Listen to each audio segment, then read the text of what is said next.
What up, people? Happy Sunday. I'm Kamari Ellis. This is the Blackwell Project. Listen, you only see me and Jimmy. Why? Because I fired everybody. I got inspired by Joe Buttons over the weekend. And I said, you know what? Corey, you're fired. Courtney, you're fired. Tracy, you're fired. Malik, you're fired. No, I can't fire them. That's not even how our paperwork works, you folks. I'm just joking around a little bit. For any of y'all that don't know what I'm talking about the Joe Button saga with the Joe Buttons podcast, where he basically fired his co-host on his podcast, and they didn't even know about it. So, we always talk about doing business together, Black-owned businesses together. And so today we're going to talk about Malcolm X and pay homage to Malcolm X. But as we talk about Joe Buttons and the Joe Button podcast, this African proverb kind of came to light and kind of tied in with Malcolm. You can go quick alone, but you can't go far. And I believe I'm butchering the quote, but it's an African proverb. Together we can go far. No. It's if you want to go quick, go alone. Mm-hmm. If you want to go far, go together. So again, it's if you want to go quick, go alone. If you want to go far, go together. And so that's, to me, that really resonates a lot of our issues in our community. I think we haven't really beat that down. Now, listen, we can't all do business together. I get it. But we have to try to have a level of one love, respect, and decorum in all our business dealings. But Corey's here. What's up, Corey? Here, what's the dealio? Not much, man. I just told everybody I fired you like Joe Buttons fired Rory. Joe out of pocket, man. Yeah, Joe's out of pocket. But, as Minister Farrakhan says, when men fall, don't laugh, learn. And so while, we're clowning a little bit, there's a lot to be learned in that saga, right? So I know me and Jimmy were talking about it going back and forth. And Jimmy, I mean, what do you think? I told you what I thought, but what do you think about it? I mean, the fact of the matter is, I don't know all the business and how exactly it went down. Everybody has their side of the story. But the one thing I told you is you don't talk about friends like that. That's just the one thing I think is just foul. Like, you know what I'm saying? If it's okay. Listen, business doesn't work sometimes, right? So if you have a business relationship with somebody and it doesn't work, it's cool just to go your separate ways. But I would never come on air and defame someone that I once called my friend. Like, I'm just not into that. Like, integrity. Let's make integrity great again. A wise man once said that. Wait, go live, Kamari. We only got a minute. We are live, man. Oh. No, listen, I ain't even see the little live joint up in the corner because I was like, oh. That's because you came in late, brother. But it's all right. I'm having a full conversation with the audience. He's talking about go live. Like, we've been live. We was live 5 minutes before you got here, brother. Yeah. Hey, Courtney, thank you. Nice to join us. Like, Oh, wow. Jimmy's on here throwing slate. No, I'm just saying, like, I appreciate it. No, but seriously though, like you can't talk about friends like that, man. Like, and I understand you and your emotions. People was in their emotions and all that, but you just don't do that. To me. But here's the thing, right? If there was really love, can you really talk dirty about somebody like that to the public? In my opinion, you can't. So to me, that's the missing. I mean, what's crazy? Like, I personally wouldn't do it, but I think emotional intelligence is in short supply. So, there are people who have a level of academic intelligence that have zero emotional intelligence. EQ is greater than IQ. T-shirt is that by the way. Yeah. But the thing is though, that to me is the thing. I can't argue about the business part because I don't know. I've heard both sides of the story just because I'm into the chatty patty, but at the same time, chatty patty. I mean, listen, everybody chatty patty. Well, so first of all, everybody's a little chatty patty. Let's just keep it real. Some folks try to act like they're not chatty patty, but they lying too. You know what I'm saying? Hey, I gotta be lying because I don't pay that stuff no mind. That stuff, but there's a certain level of chatty patty that you're into. Everybody got a chatty patty side. I don't care which. If you're not, I would agree. But listen, y'all, since it's us, we're waiting for David Ruffin because he came up with this great idea. Like I said, today we're paying homage to Hajj Malik Shabazz. His birthday's coming up. It's May 19th.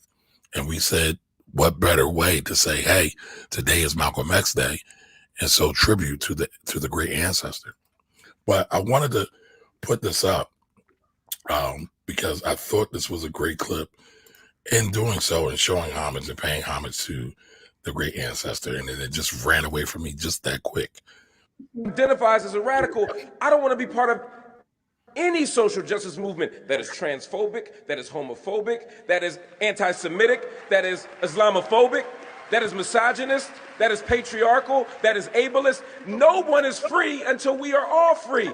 There is no room for any injustice.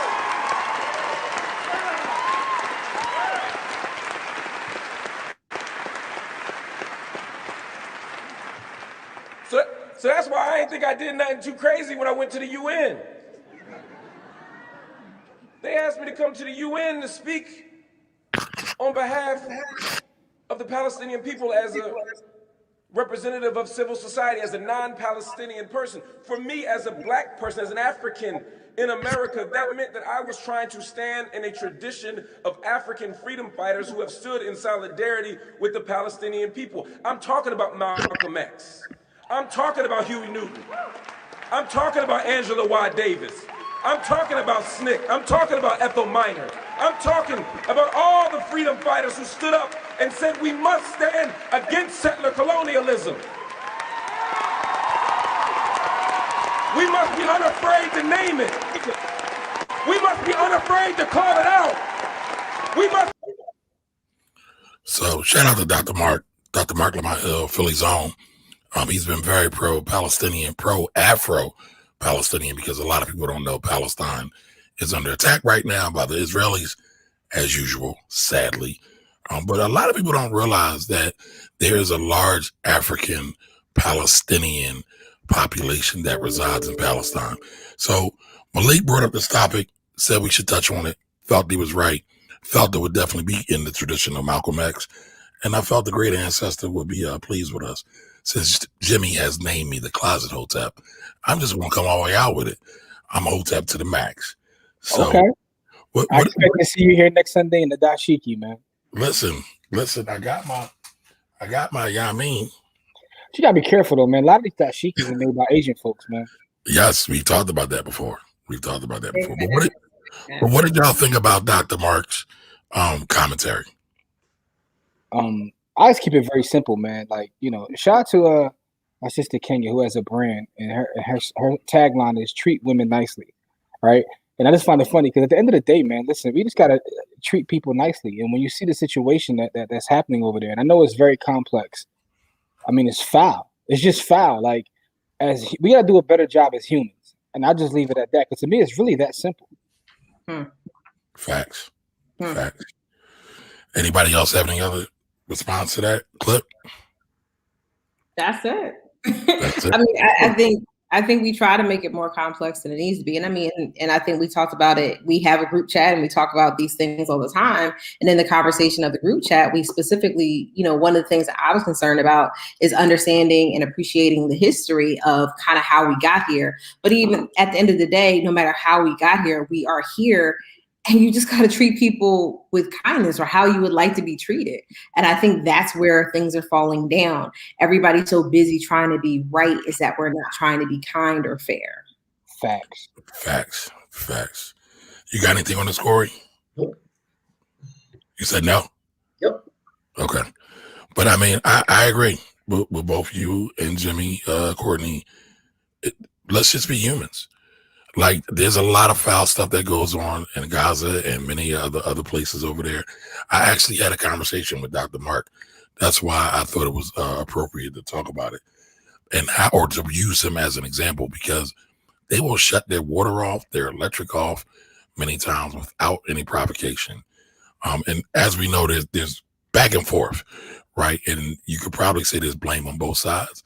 But at the end of the day, when we don't acknowledge another person's humanity, nothing good is going to come out of that at any point. All right. Anywhere in the world. But my thing is, I kind of do got something to say about that, because that stuff happens to us here. That happens to us here. Yeah, we get. Listen, man. Our neighborhoods get decimated. They shut off our stuff with our private. We don't control any of the means of anything. So everything that's happening there can happen here.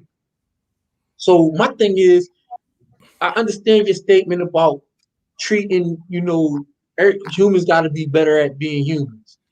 I get that piece, but not that Palestine in Israel and the whole Gaza situation is not terrible, but it's not new.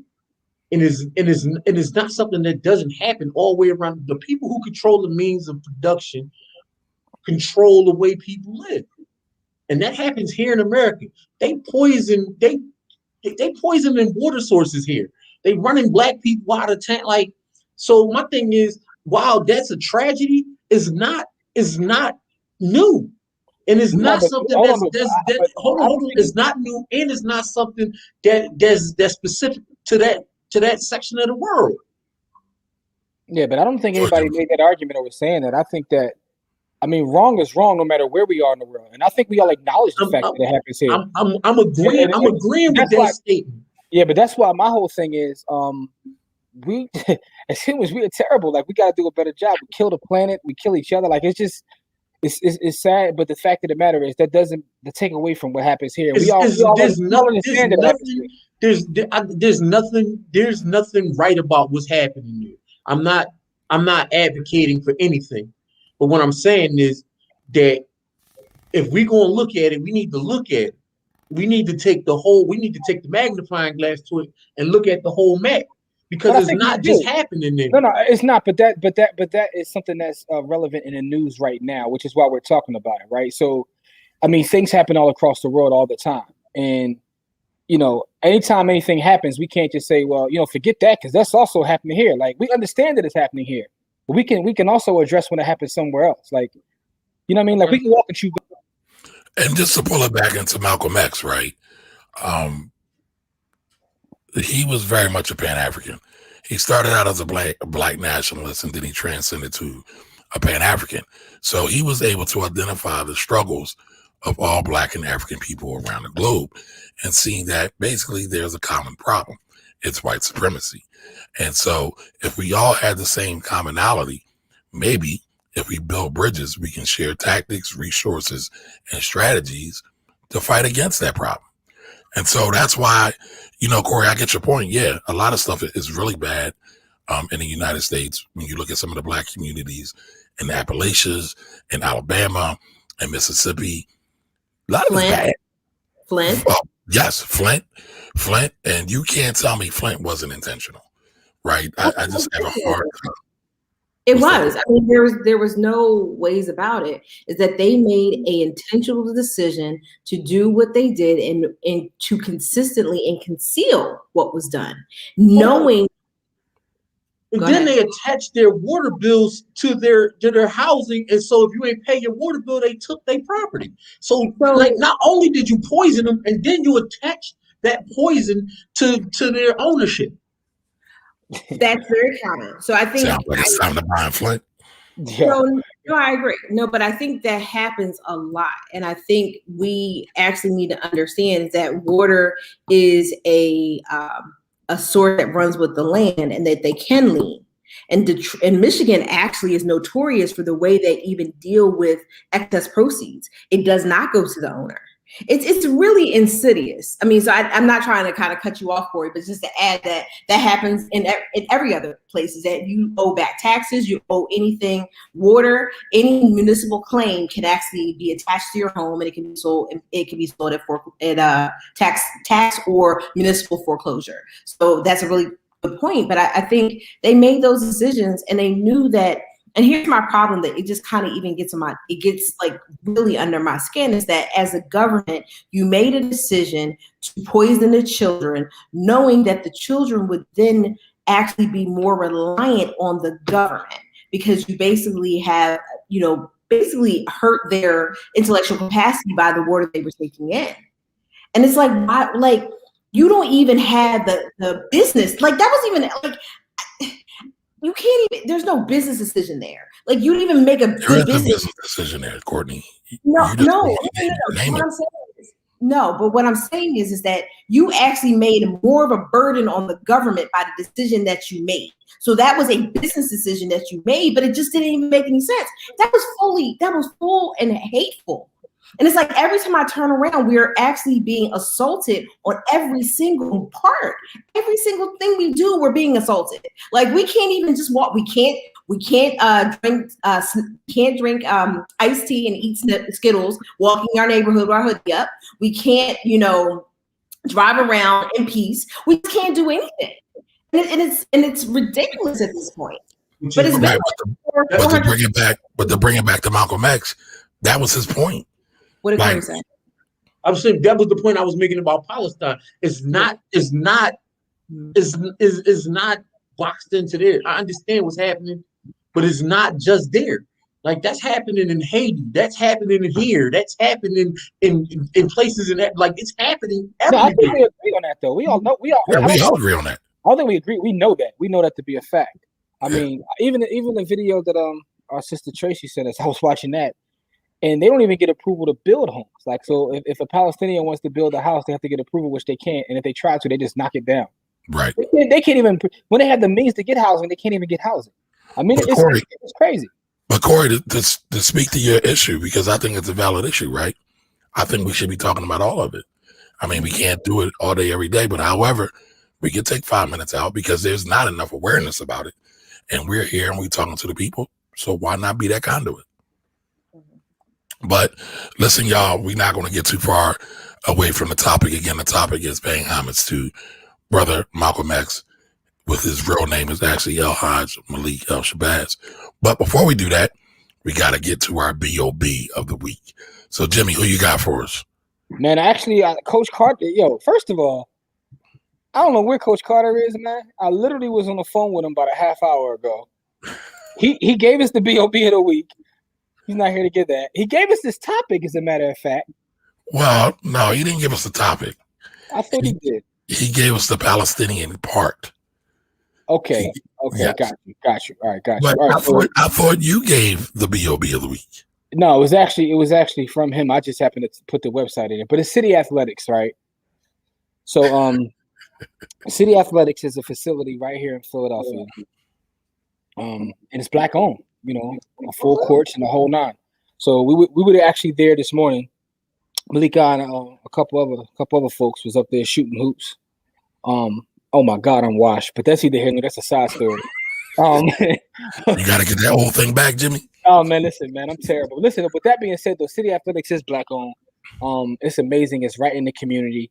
And I think it's something that specifically the folks in Philadelphia want to support and go check out. Like you can actually get a full court there. And I didn't even know it was black owned because it's inside of a church. So you know what? That's with Scott. That's the joint that Scott was talking about when he was talking about building speed. I didn't know what he changed his. I forgot what he changed his name to, but Scott Speed. They used to play ball. I know you're talking about. But I didn't know that was the same facility. Yep. Well, that's pretty dope. I mean, great way to reuse something that wasn't being used. The community needs it. There's plenty of kids in that area that need it. Plenty of folks in the area that need exercise. So it's a great use. So everything was good in there. The floors were good. My fault, Scott. I forgot what you changed your name to, man. But Sundiata, Dr. Sundiata. Yeah, Dr. Sundiata. Sundiata. But yeah, Sundiata. But I didn't know that was the same folks. I didn't. Funny thing you said it. I got to check that out. But I didn't realize the same folks. But that is an amazing facility. It's black owned, and we definitely should support it. Because it's good to see us in a different space, right? We gotta absolutely. I love to see black businesses. I saw something this morning. It was a black-owned coffee company. I was like, oh, that's dope. All right, so before we get too far going right, so David Ruffin's not here, a.k.a. Malik for people that are new. But Jimmy, there's a rumor out in the street that you actually brought him a mirror for his car. So he got it fixed. I didn't buy the mirror, but he definitely got his car fixed, which is hilarious. You ain't buying it because no. Malik says he's cheap, and so he'll be cheap at his own peril. So you might have looked. But he definitely got the mirror though. I confirmed it. I confirmed it for the folks that he has his mirror. So it's frugal to stop. I saw him today. So yeah, the mirror is actually out there, man. But Okay. Yeah, City Athletics, man. It's in Philly. City Athletics Philly is the website, but it's a dope facility, man. And they're doing a lot for the community. You can rent the whole space. It's own your time and space is our thing, and that's an amazing space that you can use for a lot of different, things. But All right. Well, let's check in with our folks like we always do. Don Johnson's in the building, so the show is. Hold on, real quick though. I told you guys about Don, and I think that Don is a computer hacker, man. So we did another giveaway on Friday, right? He didn't win. No. Oh, I was about to say. But he came this close, and you know how the site stops on the name and it goes to the he was this close. And if it happened again, I was convinced that Don is a computer hacker. Don wins everything. Shout out to Don. I was going to ask Don for the numbers to the Powerball. Yeah, how about that?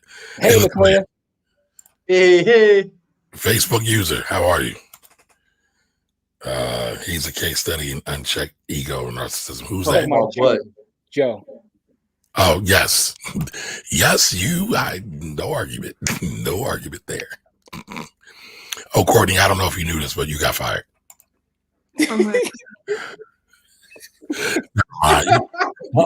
You just don't play along well at all.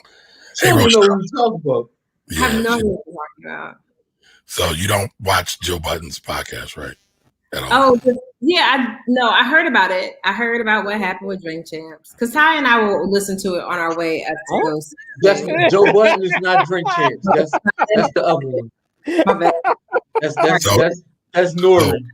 So, now, if I would have said that, I'll be getting cussed out right now. I didn't. You a hip hop head. You a hip hop head. It's something different. It's another one. That was actually pretty funny. It was. Sorry. Hey, Rochelle, how you doing?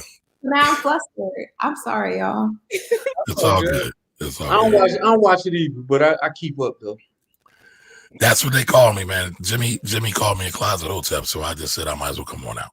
You got to, bro. Let the whole world see your hoteps. Hotepism. I'm cool with it. Yeah, hotep YouTubian. Yeah, hotep YouTubian. How you doing, bro? Urban Finance. What's that? What we talking? Talking about just putting our stuff together, controlling the means of production. Oh, I thought about the channel or something. All right, Flynn's a prime example of the similarity between the treatment. Yep, it is. What up, Ty? Ty, what's going on? Here. What's up, Willard? He did an awesome project. He's in the middle of an awesome project. He put it in our group. Yeah, Willard. Well, hold on. Let's read what Willard talked about because he's dropping jewels as usual. Always a pleasure to hear wise voices. Also, remember that May 19th is also Lorraine Hansberry's birthday. Two of my favorite ancestors who left us 30 days apart in 1965. Great call, Willard. Great call. Mm-hmm. All right, Latoya says, I think a big frustration for me is that we consistently show up in solidarity for everyone, but who's coming out consistently to support our humanity and right to live and prosper. I want to push back on that because I really I think, and this goes directly to Brother Malcolm's commentary about the media. And he says, the media is the most powerful entity on earth. They have the power to make the innocent guilty and to make the guilty innocent. And that's power because they control the minds of the masses. So I think that's something that we have, that happens a lot, is that we don't hear other people coming out. But actually in one of the articles that I shared with the group, there's a comment and said many Palestinians circulated pictures of themselves holding signs that read, Palestinians stand with those who mourn Trayvon Martin's death. We know what it feels like to lose loved ones and watch the murderers evade justice. So here's the thing, I bring those two ideas together is because people around the world are speaking out for us. They stood with us too. When they killed George Floyd, the whole world was getting set on fire. It wasn't just here. It wasn't. And they see it. But the thing is, when the media doesn't report that, they don't report that other places are standing in solidarity with us. And we do feel like we are isolated and nobody cares about us and sees our plight. And that's the point. And that's exactly they're trying to isolate. They're trying to isolate it so that it does. Because my thing is, when people start to unite all over the world, because if African people unite, the world as we know it won't come to an end.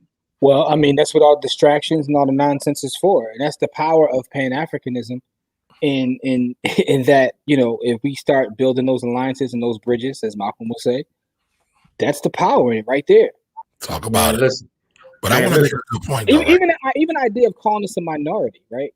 Like when you really think about it, it's a lot. Exactly. But I want to just to piggyback on Courtney's point, right? People, and Courtney and Corey, people, but black people, because there's this myth that black folks from other sections of Africa or the Caribbean don't rock with black folks born in America or Africans in America. And that's not true. Like Courtney just said, there's plenty that rock with us. There's plenty that rock with everybody. Those who know recognize who the common problem and enemy is. So I'll just put it like that. And listen, they bombed the whole African nation and turned it into third world country with an open air slave trade in our existence. And so that was your black president. Yeah, and listen, and on top of that, because he was trying to unite the currency of Africa, because if he unites the currency of Africa and puts it on and unites the African nation, the whole world's economy goes. Yeah, because anyway. It's an amazing book. It's called Confessions of an Economic Hitman. Yeah, man. You read that before? That was given to us by Les. By Tropicana Les. No. Actually, I read both of those years ago. It's actually two parts of it. Confessions of an Economic Hitman. And the thing about the book, which is interesting, is it talks about how this is coming from someone who actually was they called him an economic hitman for the CIA. He would get sent on missions, and the missions would be to cause chaos in other countries, and it was pretty much just for economic reasons. They call him an economic hitman because he wasn't necessarily doing it for any other reason other than to shift and change economies for the. Hold on, Jimmy. Hold on. We gotta acknowledge the king. Hold on. David Ruffin's here. Look who decided to show up, y'all. Yeah. The show ain't nothing without that. Ain't nobody here to see Otis. Nah, I had a family moment. I had family first, brother. But listen, we did the whole thing for Palestine, like your voice was heard, and we rocked out for it. And you missed it, so I feel a little bad for you. And I'll watch it on YouTube. All right, my man, that works. We need the views anyway. We need the views. Yeah, for sure. But all right, coming back. Monica's in the building. What's up, Monica? How you doing? Monica. I have a Monica appreciation. I just love Monica. What? We all love Monica. Right. So I love Monica because I put her on a butcher box a couple of months ago. And so she slides into my messages and tells me how much she enjoys this chicken. And I don't know why that just gave me so much joy to know that I think that's just the power of communities, that you share something that you really like with somebody else. And then when they come back and tell you how much they like that chicken, I mean, I don't know. Listen, that salmon from there is fire too. I'm not even gonna hold you. I mean, but why did Courtney just have to add chicken to the black show, right? All right, but that's dope, Monica. Well, you know what? I'm gonna hold my comment on that. 256 represent, okay? Yes. 256. 256. Listen, I'm just trying to get through these comments to make sure we acknowledge our folks. Can't fire the blue check. Nah, can't fire the blue check. They was all jokes. All jokes. Hey, Ken B, how you doing? Hey, Ken, you never shot me the message, Ken. Mark, what's up, Mark? How you doing? What's up, Mark? Mark, what's good, Mark? All right, Jimmy, what's the name of the book? Confessions of an Economic Hitman is the name of the book. Oh, I thought she meant Property PI. That is also another book. Oh yeah, that's a fire book a couple things real quick before we move forward. I gotta say a couple. Hold on. I'm gonna let y'all know something right now. We got a hard stop at 8. I know. It's tax season. I get it. It's tax season. I get it. Jump around. So go ahead. No, but I just want to acknowledge that Courtney, myself, and Corey did an amazing event for the Deltas this past week, which was fire, right? Kamari tries to act humble, but I'm watching TV the other day, and my guy shows up on Channel 3. You know what I mean? Like, he just randomly pops up on Channel 3. Come on, man, stop it. Yes, watch the news, Jimmy, but I appreciate it. Listen, I watch the news on Twitter. That's still watching the news. Like, but you You randomly popped up on Channel 3, so he be out here acting humble, like he don't be on Channel 3, like giving tax advice to the folks. So anyway, I was on Channel 3 on Friday, and I was on WRD on Wednesday. You know, I try to circulate a little bit. Okay. Also, now I need to get some national exposure, like Courtney. Like that's who's really popping out in these streets. I mean, she got a blue check. Listen though. Also, I want to acknowledge our brother Coach Carter, right? He just dropped a new book, and it's available, by the way, at By the Hood University. I just want to put that out there. Where's the book? Where's the book? You got the book?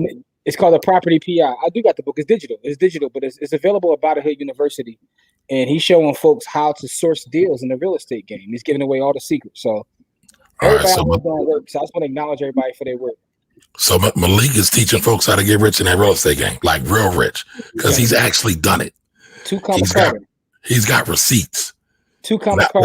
Not like some of these Fugazi folks that's running around in jets and renting apartments and stuff like that. I saw your IG post. You was sending some subs at somebody. I don't know who you was talking about, but I just want you to know I saw your post. Listen, I'm talking about all the goofiness that's going on out here. All of it. We can't. I'm not subbing. I'm saying what I always say. I'm just saying it a little bit louder and with a little bit more repetition. Got you. Okay, I respect that. That's all. All right, folks. So Malik, listen, we talking about Malcolm X, paying homage to Malcolm X. What is your thoughts about Malcolm, brother Malcolm? 30 seconds or less. So listen, my thoughts about Malcolm X. I mean, to be as brave as he was by himself, like after he's out of the Nation of Islam, to really say the things that he was doing, and to be as courageous as he was for the fight for justice and freedom, for our people, and as he that aggressive, I have nothing but honor and respect for him. It's one thing to do it with an army behind you. It's a whole other thing to do it with no support and no money, and just dedicate your life and give your life for the cause. 100% appreciation to the brother Malcolm X. Okay. So Courtney, what you got? 30 seconds or less. What you got? Most of the stuff he was talking about when it came to the community and came to our relationship with the United States are still problems today. So I just feel like we haven't made any progress since he was here. What about you, Corey? What you think? I think as much as we revere him, he's still an underrated thinker, because he was the ability to change course as you get new information is a skill that most people don't have. And I think he's severely underrated in that aspect of things, because when he got new information, he put that new information to work. And so that, that's an underrated thinking skill that most humans don't even have. Gotcha. What about you, Jimmy? What do you think? Yeah, Corey just stole my answer. Because that's exactly what I was going to say.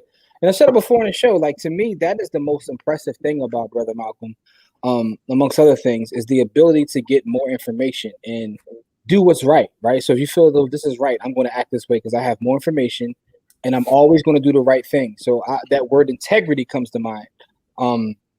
Because a lot of folks, listen, if it's a lie, they fight on their lie. They practice the Slim Charles thing.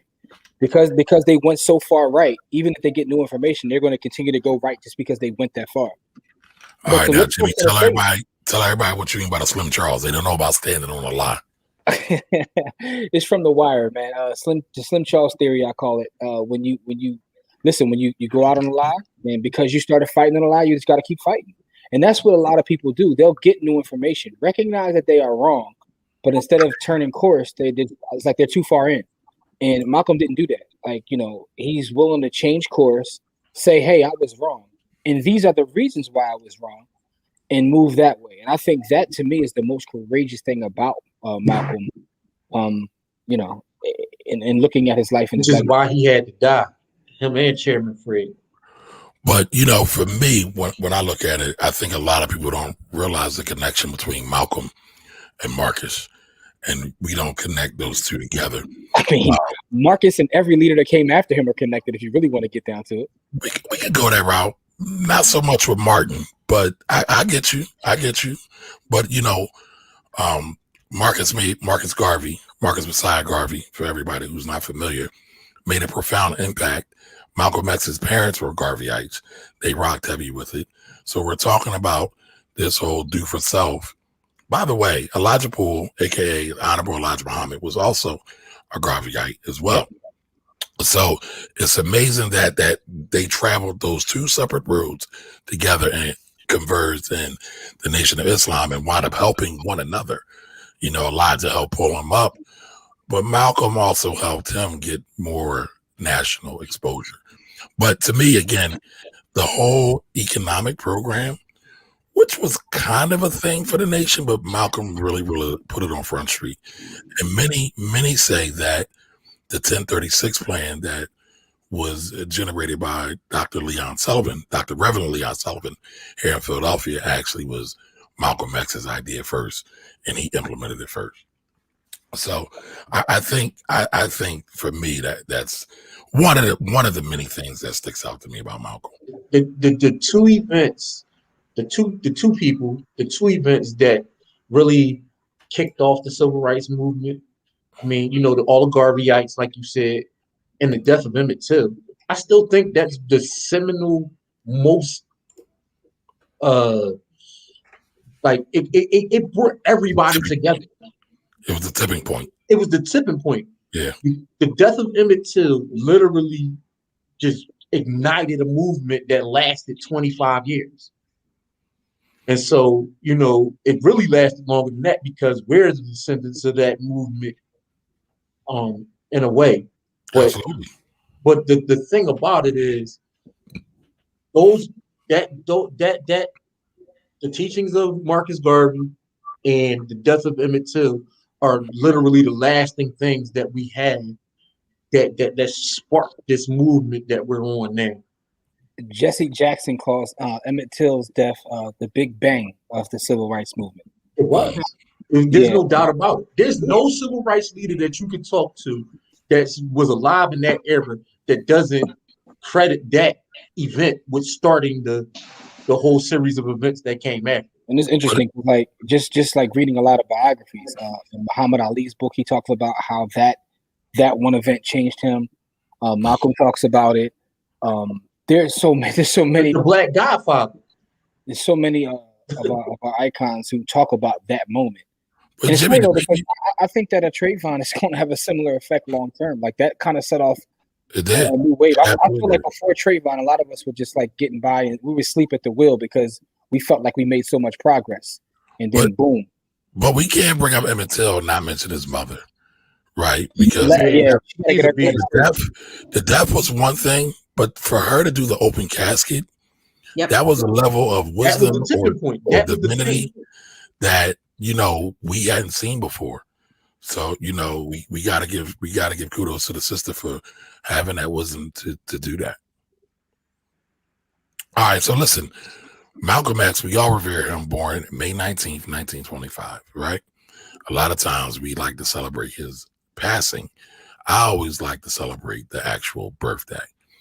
What things could we do right now that we're not doing from the teachings of Malcolm?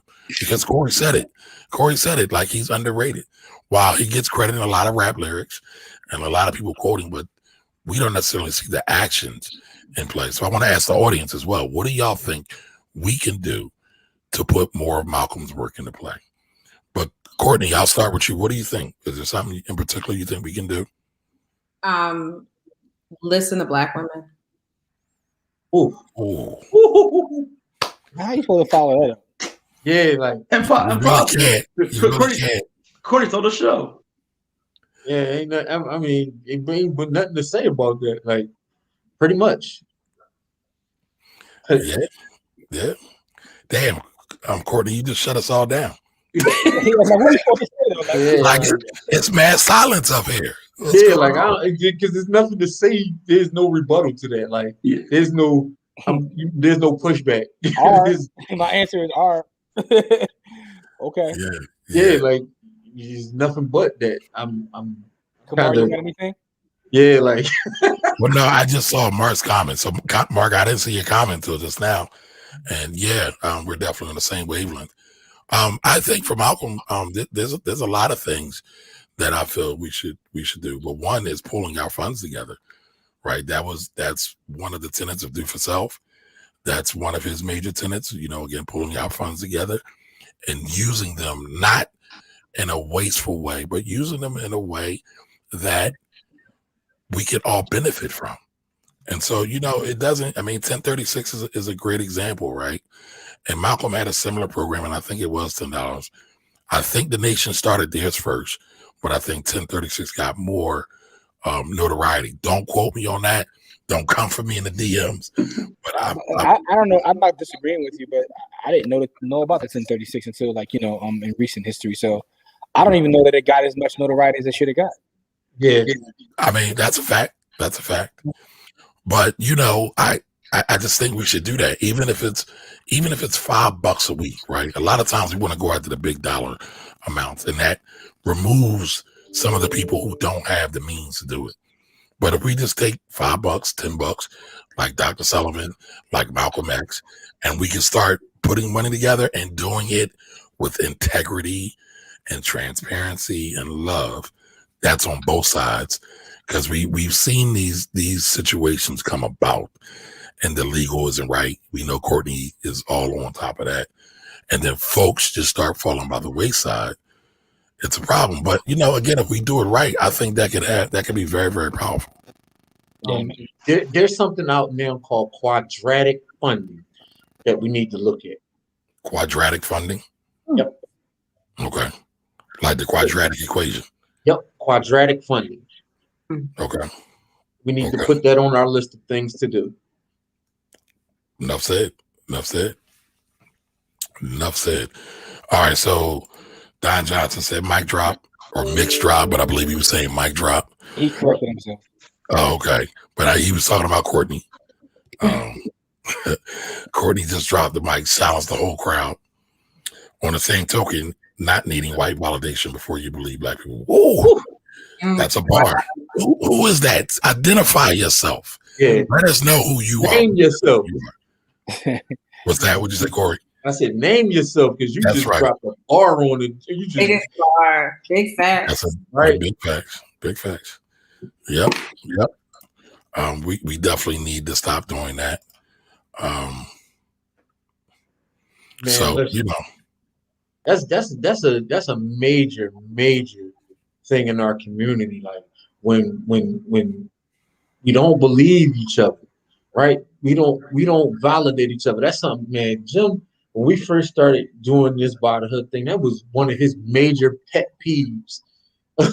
Needing white validation when we got all of these black scholars out here, right? Like we got black lawyers, we got black authors, we got black people in finance, we got all of these things, and nobody uses them because we don't believe each other, because a percentage of the people is grifters and things of that nature. And because they're popular and they do grift the community, then everybody else becomes a grifter because they were one. And now that doesn't allow for us to amalgamate projects the way they should be. I'm laughing because meanwhile, your man stole billions, but no one holds those folks to, because he's talking about the dude who made off. Yeah, he made off with billions. Don't even know that. And but no one holds their folks accountable to that. But at the same time, man, a lot of us we got a lot of work to do, right? A lot of us are looking for that validation. We did a whole show on the ice being colder. Yeah, that's why I always have a problem with proximity to whiteness, because my thing is the only reason, one of the reasons why that we look for white validation is because we got so much proximity to them. So hold that thought real quick, Corey. Everybody say what's up to Davita. I think this is her first or second time being here. Hey, but she was the one dropping the bars in the comment section. Thank you for that amazing comment. So Davita is one of me and Courtney's tax sisters who is very insightful. Very insightful. She's gang. She's a tax gang. Oh, yeah. Yes, Davita's an old CPA. Whole certified public account. Oh, okay. I know Davita's like probably busy right now. Still showing love though. Appreciate it. All right, so Latoya says another pet peeve of mine is that we're so ready to throw each other away at one mistake. And I mean, that's kind of what the whole white validation is tied to. One away, but give other races 1,000,002 chances. Yeah, I like that. 1,000,002 chances. You're right about that. You were right about that. Mm-hmm. But I mean, I think we should start getting deeper into Malcolm, like reading more of his works. I mean, everybody kind of knows the autobiography of Malcolm X, and a lot of that's been kind of discredited because of some of the things with Alex Haley. However, there's still some jewels in there, and there's some other works, and there's plenty of speeches about Malcolm. In my opinion, the Ballad of the Bullet is our Black political blueprint, in my opinion. It's not about party. We talked about that before. It absolutely is. But the thing I say about the autobiography of Malcolm X, although a lot of it is fiction, it's still one of the most powerful books ever written. Like it just is, because even in my life, I've read it multiple times, and I never forget the first time reading it, how it changed me. Even if it was a lot of, Listen, that was the first book I actually ever read. I was in 4th grade. Where were you, Malik? That last part cut out. I was in 4th grade. You read the autobiography of Malcolm X in 4th grade? Yeah, I was in 4th grade, yeah. And you wonder where your son gets it. Listen, I read The Souls of Black Folks. That was my first book. That was like not the first book I ever read, but that was my first like long book that I ever read was The Souls of Black Folks. That's a heavy book, Corey. I think I only got halfway through that. No, that's heavy. Like I read that now, and it's still like, it's one of those things where you think you get it, but you really don't until you go back and read it. All right, so I got a whole top secret I want to reveal to everybody. What you never read? You never read Up in Flavor? And this is this might get me kicked out of the Hotep clan. I couldn't finish Frantz Fanon's Wretched of the Earth. Don't feel bad. No, don't feel bad. But a lot of people revere that book in the conscious community. They goofies. I wouldn't say that. But no, it's revered. I mean, that's clear. Both of y'all knew it right off the bat. Yeah, I do know the book, but I wouldn't feel bad about that though. I thought you were about to say like Up from Slavery, because that's most of the because my thing is, the Black communist community, they love that book. They love it. Yeah, they do. But you have read Up from Slavery though, right? I just want to make sure you read that one. I got it on Audible. Okay. Yes, all right. That still counts. Yep. All right. So Mark says he loves the speech. The autobiography of Malcolm X changed my life. But who's this now? All right. So identify yourself. We need to know who you are. Yeah, I think it changed a lot of people's lives. We gotta come up with a top 5 Black books. Man, we gotta do a top 20. We can't do no damn top 5. I mean, we gotta just come up with a top 5. Like, we gotta throw a 5 out there. Malcolm books it gotta go there. You gotta go in the top 5, right? The other 4, I don't know. That's debatable. Latoya says my introduction to Brother Malcolm was when my grandmother would play I'm guessing the speeches for them after family dinners. Oh, that's fire. That's fire. And by the way, I just want to put this on the record. The greatest Black author of all time, though, is James Baldwin, right? And I say that because I read James Baldwin's writing, and I'm like, yo, it's like there's writing, and he's just on a whole other level with it. Yeah, he was about that life. His pen game is like, yo, it made me feel like I shouldn't write no more. Like, I'm just, why? Like, he did it already. Like, he's the illest. Like, so people should study his works. So Don said that is the only book I've read multiple times, and I'm assuming you're talking about the autobiography of Malcolm X. Has anybody read the Manning Marable book? Yes, I have. Part of it. I haven't read the newest one, right? But it's relatively new. Manning passed away. Yeah, I read the Manning Marble, but there's one after that though, Corey. You talking about the other one that came after that? Yeah. But I read the Manning Marble book, though. I did. What's up, Dwight? Everybody said what's up to Dwight. Dwight was really good. Oh, we talking about books. Dwight popped up. Yeah, right. That's his lane. He was like, okay, here I go. Listen, Dwight is the Black Wealth Project's official librarian. This is true. So we're gonna have to get him in on that conversation. Top five Black books. Yeah. Now, all right, Jimmy, to push back on that. But to ask the question on that. I mean, we can do 20, but I'm just saying, like, No, you got to with the top 5. You start with a 5, and then we can work out, you know. But are we talking fiction or nonfiction? Let's do nonfiction first. Let's do both. Let's do top 5 both. Okay. All right. Start with nonfiction because the fiction I gotta do a lot of thinking because I haven't read a lot of the Black fiction. The Uneducated Negro is on my top 5. Octavia Butler. Miseducation of the Negro? Miseducation. I'm sorry. I was about to say, what are you talking about? Like, what mixtape is that you trying to throw in here? Mixtape. We do need a full list because I think there's so many books. I mean, I would say that one of the biggest books that changed my perspective on life is Ivan Van Sertima's They Came Before Columbus. That's heavy. That shit, I was like, y'all, I knew y'all were lying, but y'all were lying. Y'all was lying. Yes. Boy, got it right there.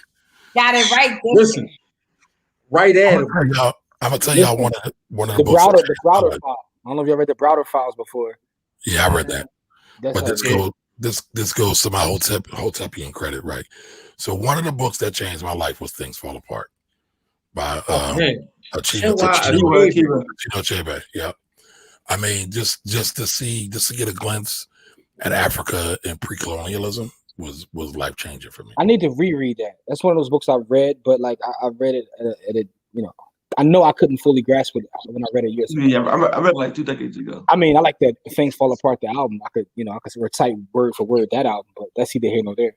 Now, who's going to ask Courtney? Does she know who made that album? I'm not going to do it. I'm going to leave Courtney alone because I don't. We got to listen to Black women. We can't mess with Courtney tonight. Black women. I want no smoke. All right. Okay. It's a Philadelphia group, just as a clue. But why are we doing this? It was the Roots. I know it was the Roots. My cousin is related to. Listen. Oh, I don't want no smoke. That's all I'm saying. She got blood credit. Oh man. No, but that's a definite something we gotta get. I know Dwight want to have some say so in that. There's a lot of amazing books by Black authors, but I think that list is needed. So Davida says her 90-year-old client wrote a book about the racism experience in suburbia. Yeah, Davida, please get us the name of that book. Oh yeah, I want to get that ASAP. Things Fall Apart was the first time I read an African author. Yep. Yep. Yeah, mine too, actually. Yeah, probably all of us. Now I sit and think about it, like, yeah, I think so. I know I've read some African, not African American. African, you're saying, because I mean, I've read some. Before that. I've read some Kwame. Correct. No, Kwame and Nkrumah. Kwame Nkrumah. Kilpatrick. Oh. Y'all the worst. Jimmy. We had I didn't know who he's talking about. You can't get mad at Jimmy for that. They were throwing out all kind of names. I mean, shout out to Kwame Nkrumah. He's an amazing read. That's Stokely Carmichael. Stokely Carmichael into Kwame Nkrumah. So you gotta, if you want to read his whole list, you might have to read the Stokely Carmichael stuff first, and then get to the Kwame Nkrumah. Okay, so here it is. Surviving Racism, a memoir of life, love, faith. The Charles and Alice Thomas story. Okay. Mm-hmm. All right. Definitely got to check that one out. Yeah, just hold it down. Definitely going to check it out. How about Soul on Ice? So, no, I never read that one. What? Mm-hmm. Oh, Soul on Ice? You never read that? Have you heard the album by Rascal? I heard now. That's what I thought you were talking about. Because I didn't read the book either. It's actually based on the book. The title of the album is based on the book. But the album is fire too. Yeah, but there's a cover.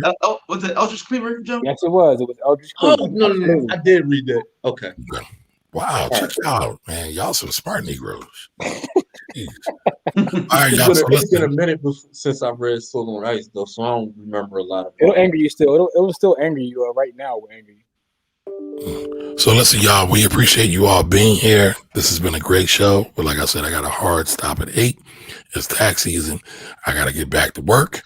I appreciate all the panelists here. And obviously, of the community that comes in every week. But listen, Dwight, we need you in on this. Top 5 dead or alive, right? What are those books? Help us start to curate that so we can put that in motion for one of the next episodes. Absolutely. Yo, I just want to send a shout out to all the black tax preparers and CPAs who are stressed out right now. Shout out to all y'all. We love y'all. Shout out to all y'all. Well, the EAs are the best, so don't forget that. EA all day. EA gang. You know what? Damn, I just stepped on my own closing. But damn, this book right here, From Superman to Man, that is another book that changed my life. Thank you for that, Willard. Thank you. That's heavy. All right, yes, good night, Latoya. Good night to everybody. I'm going to work. We will see you all next Sunday, 7 p.m., same time, same channel. Have a great night, everybody. All right, bye. Peace and soul.